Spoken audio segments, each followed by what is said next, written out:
నిర్వాసితులంటే బీఆర్ఎస్కు గౌరవం ఉంది అనుకుందాం. మరి గత 10 ఏళ్లు ఏం చేశారు, ఏం జరిగిందో కూడా అందరికీ తెలియాల్సిన అవసరం, గుర్తు చేయాల్సిన సందర్భం వచ్చింది.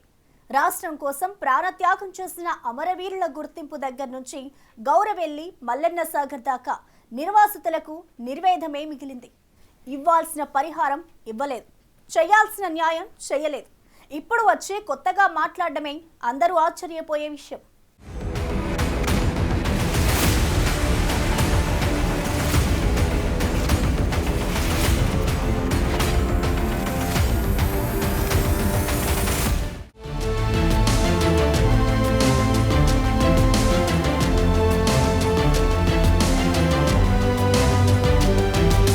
ఇప్పుడు మూసీ విషయంలో బీఆర్ఎస్ నేతల తీరు చూస్తుంటే గతంలో వాళ్ళు అధికారంలో ఉన్నప్పుడు వివిధ ప్రాజెక్టుల కోసం సేకరించిన భూముల విషయంలో నిర్వాసితులను చాలా పకడ్బందీగా ఆదుకునే ఉంటారన్న ఆలోచన సహజం.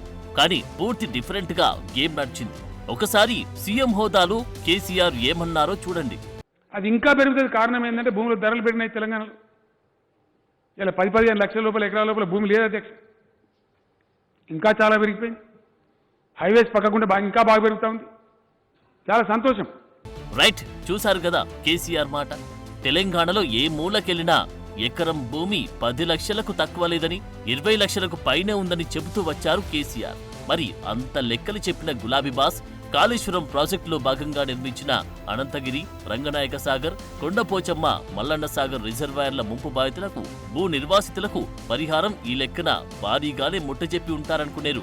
భూసేకరణ దగ్గర నుంచి పరిహారం దాకా, పునరావాసం దాకా పెద్ద యుద్ధాలు జరిగాయి.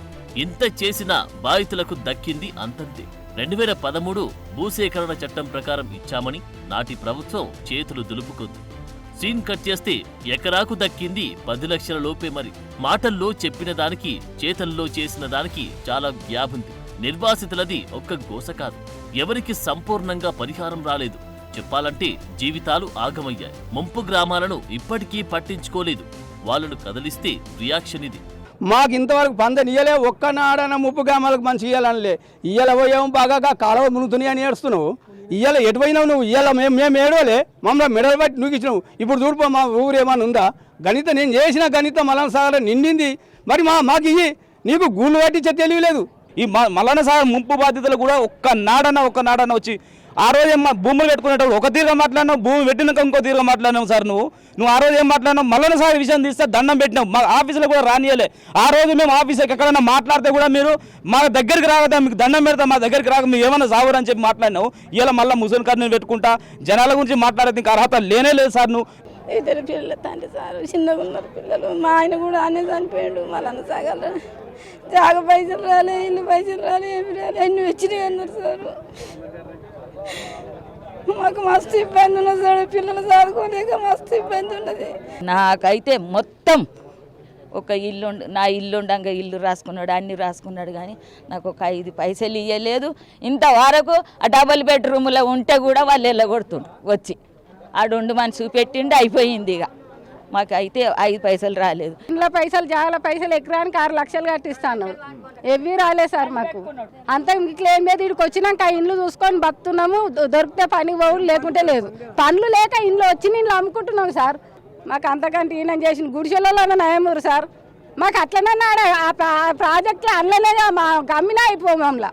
అంతేకాదు, భూసేకరణ విషయంలో 2013 చట్టానికి మించిన ప్రయోజనాలను నాటి కేసీఆర్ సర్కార్ కోర్టుల దగ్గర చెప్పుకుంది.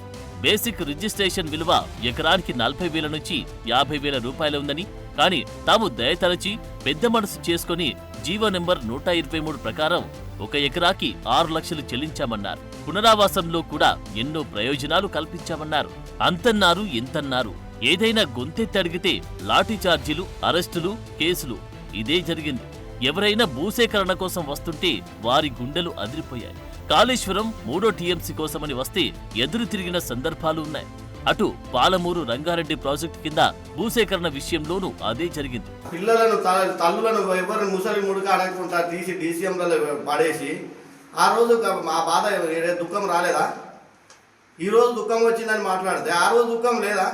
ఆ రోజు నీకు అధికారంలో ఉన్న మంత్రికి కనవలేదా? మేము మొరబెట్టుకుంటే మమ్మల్ని ఎక్కిలి ఛార్జీలు వేసుకుంటూ పోలీసు కేసులు పెట్టలేదా? మా మీద ఎన్ని కేసులు పెట్టలే? హక్కుల గురించి మేము మాట్లాడిన రోజు ఏమన్నారు? మేము అడిగింది ఏంటి? మా పరిహారం మాకు చెల్లించమని. ఇప్పటి వరకు మా పరిహారం చెల్లించకుండా హైదరాబాద్లో కూర్చొని, అంటే మా అధికారం కోల్పోయిన తర్వాత అన్ని గుర్తుకొస్తున్నాయా? నిర్వాసితులపై ఉన్నట్టుండి బీఆర్ఎస్ నేతలకు అతి ప్రేమ వెనుక ఏం జరుగుతుందోనన్నది కూడా ఇంట్రెస్టింగ్ గా మారుతుంది. హైడ్రా మూసీ ప్రక్షాళనపై పెద్ద ఎత్తున సీరియస్ గా ఉద్యమించడానికి కారణాలు ఏమై ఉంటాయని కాంగ్రెస్ నేతలు ఆరా తీశారు.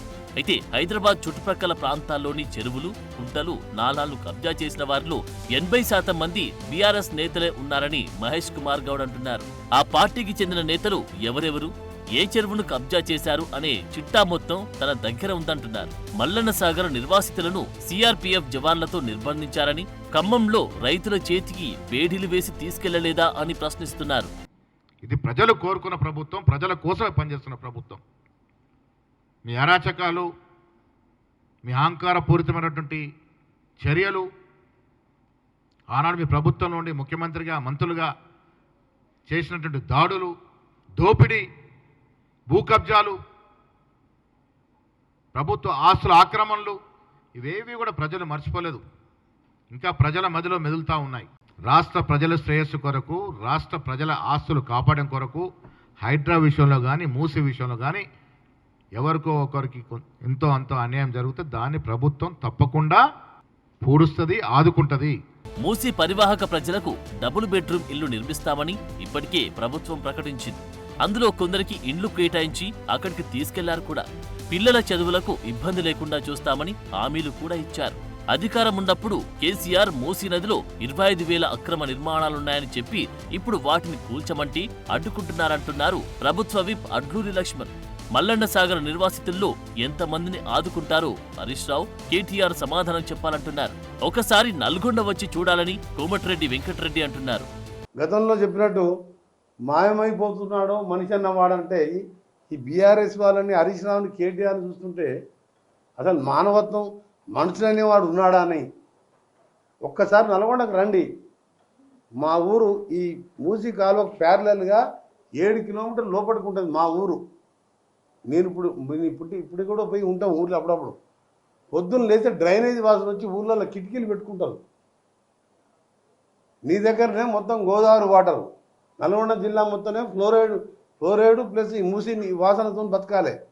ఏం బాధలు మన మానవత్వం. ఒకసారి రా, పెద్దంబర్పేట రా, గుంటూరు రా, క్లీనింగ్ చేసి నువ్వే రివర్ డెవలప్మెంట్, మూసి డెవలప్మెంట్ అంటివి, ఫ్రంట్ అంటివి, ఓ చైర్మన్ పెడుతుంది. ఏం చేసినావు 10 ఏళ్ళు? అమెరికా అటు పోను, జపాన్ పోను, అటు పోను, ఇటు పోను, ఇటుపోయినావో ఏం చేసినావో ఎవరు అడుగుతున్నావు అని. లక్షల కోట్లు సంపాదించుకున్నావు. ఎందుకు ఈ ఆలోచన రాలే నీకు? సో మూసీ అభివృద్ధికి ప్రభుత్వం దగ్గర మంచి ప్లాన్స్ ఉన్నాయి. మూసీ బాగుపడితే పెట్టుబడులు మరింతగా వస్తాయి. నల్గొండ, రంగారెడ్డి జిల్లాల పరిధిలో జనజీవనం మెరుగవుతుంది. మంచినీళ్లతో పంటలు పండితే ఆరోగ్యాలు బాగుంటాయి, పర్యావరణం బాగుపడుతుంది, వరదల ముప్పు తొలగుతుంది.